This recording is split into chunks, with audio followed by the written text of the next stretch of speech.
Brandon Nimmo isn't afraid to admit he's excited about the August 2nd trade deadline and how specifically it might help the Mets.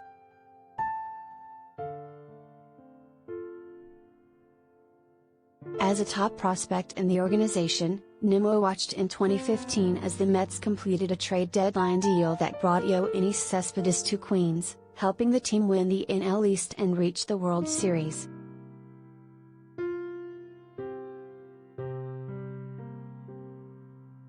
But Nimmo has also seen more recently how the right moves before the deadline can invigorate a team. The Braves last year added Eddie Rosario, Adam Duvall, Joc Pede and Jorge Soler in July trades before overtaking the Mets for the division title and winning the World Series.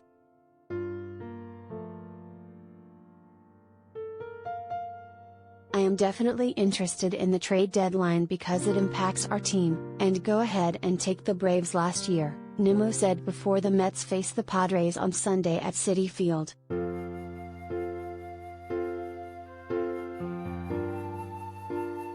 They made a few moves that panned out, probably even more so than they thought, and you end up getting two additions that end up being your NLCS MVP, Rosario, and your World Series MVP, Soler. That is the ideal situation that you have, that you would pull those strings, but that is why it's important, because it could make that big of a difference, so I am very interested in it.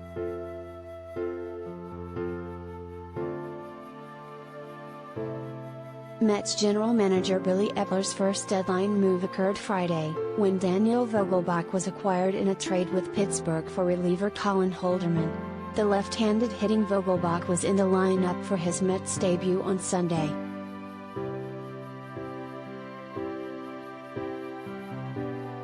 Nimmo recalled the first time he met Vogelbach. The two were teenagers in the Tournament of Stars, trying out for Team USA in 2010.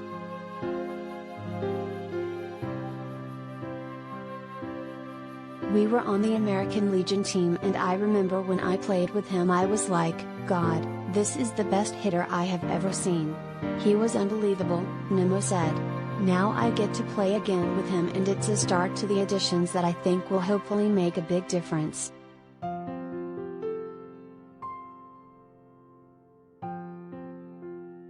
But the Mets need at least one additional bat, with Joc Pede, Trey Mancini and Brandon Drury among the names that could potentially help them, and bullpen help.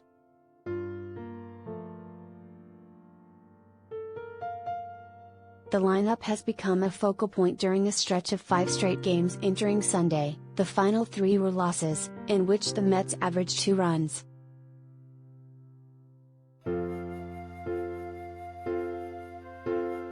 You add one more piece, whether it's the pitching or it's the lineup, and it's just another very good player on the team, and it can make a very big difference going right down to the end of it, Nimmo said. I have seen, even going back to 15 when we traded for Cespedes, and how he went off and went on a tear. I have seen how trade pieces can make a huge difference. I am obviously excited about it, but that is all I am allowed to be.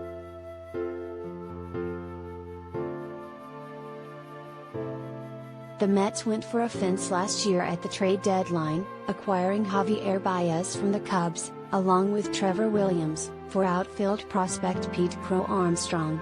The rental Baez helped carry the Mets lineup for the final 2 months, but couldn't prevent the team from falling into oblivion with the starting rotation, minus Jacob deGrom, on fumes.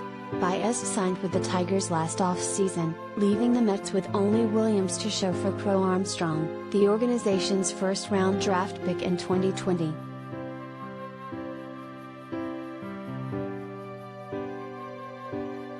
I thought Baez was a great addition, Nimmo said. He got some big hits for us, and that is what can happen. You add somebody to a team that is competing, from a team that wasn't, and all of a sudden it sparks that second wind.